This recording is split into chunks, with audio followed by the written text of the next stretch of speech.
ఆంధ్రప్రదేశ్లోని 20,88,000 ఎకరాల వన సంరక్షణ సమితి భూములున్నాయని, ఈ భూములను అటవీ హక్కుల చట్ట ప్రకారం గ్రామ సభలకు అప్పగించాలని ఆదివాసీ మహాసభ న్యాయ సలహాదారు అయినాపురపు సూర్యనారాయణ డిమాండ్ చేశారు.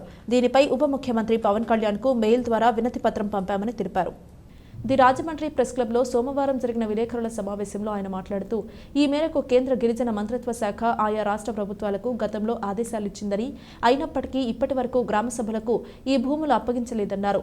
ఈ భూములపై అటవీ శాఖ పెత్తనం చేస్తుందని కేంద్ర గిరిజన మంత్రిత్వ శాఖ ఆదేశించిన విధంగా ఈ భూములను వెంటనే అటవీ శాఖ నుండి తప్పించి గ్రామ సభలకు అప్పగించాలని ఆదివాసీ మహాసభ తరపున ఉప ముఖ్యమంత్రి, పంచాయతీరాజ్, గ్రామీణాభివృద్ధి శాఖ, అటవీ శాఖ మంత్రి పవన్ కళ్యాణ్ను కోరుతూ వినతి పత్రం సమర్పించినట్లు వివరించారు.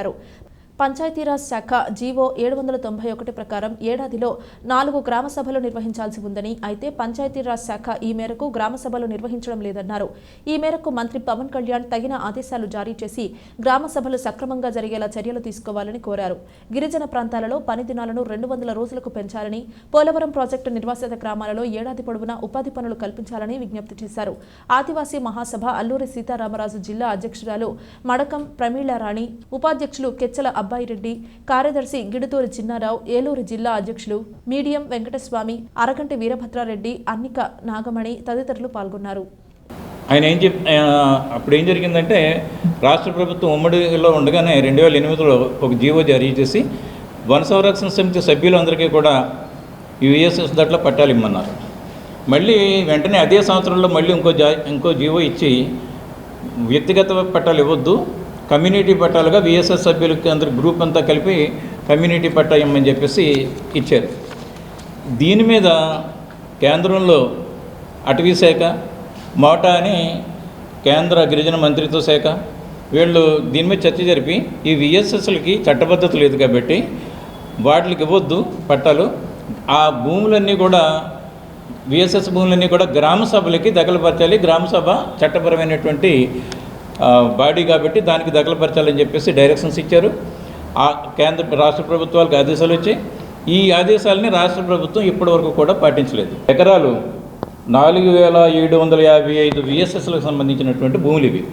ఈ ఒక్క గ్రామ సభలకు కనుక ఈ భూములన్నీ అప్పగించడానికి కేంద్ర ప్రభుత్వం ఆల్రెడీ క్లియరెన్స్ ఇచ్చింది, కేంద్ర ప్రభుత్వం ఇమ్మని చెప్పింది కాబట్టి ఇస్తే ₹1 ఖర్చు లేకుండా ఈ భూములన్నీ కూడా గ్రామ సభలకు దఖలుపడితే, గ్రామ సభ అంటే ఆ గ్రామంలో ఉండేటటువంటి ఓటు వేసేటటువంటి ప్రతి వాళ్ళకి కూడా దీని మీద హక్కు కల్పించబడుతుంది. ఫారెస్ట్ డిపార్ట్మెంట్ వెళ్ళి ఇప్పటికీ పెత్తనం చేస్తున్నారు దీని మీద, ఆల్రెడీ ఆదేశాలు ఇచ్చేసినప్పటికీ కూడా. కాబట్టి పవన్ కళ్యాణ్ గారు ఆయన శాఖ కాబట్టి ₹1 ఖర్చు లేకుండా ఈ 21 లక్షల ఎకరాల భూమి గ్రామ సభలకు దఖలుపరిచే విధంగా చర్యలు తీసుకోవాలని చెప్పేసి కోరుతున్నాం.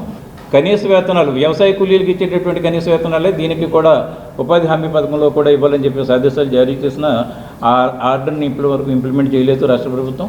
ఆ విధంగా హైకోర్టు ఇచ్చినటువంటి ఆదేశాల ప్రకారం సుప్రీంకోర్టు కూడా ఇచ్చింది దాని మీద, వ్యవసాయ కూలీలకు ఇచ్చినటువంటి వేతనాలే వీళ్ళకి కూడా ఇవ్వాలని.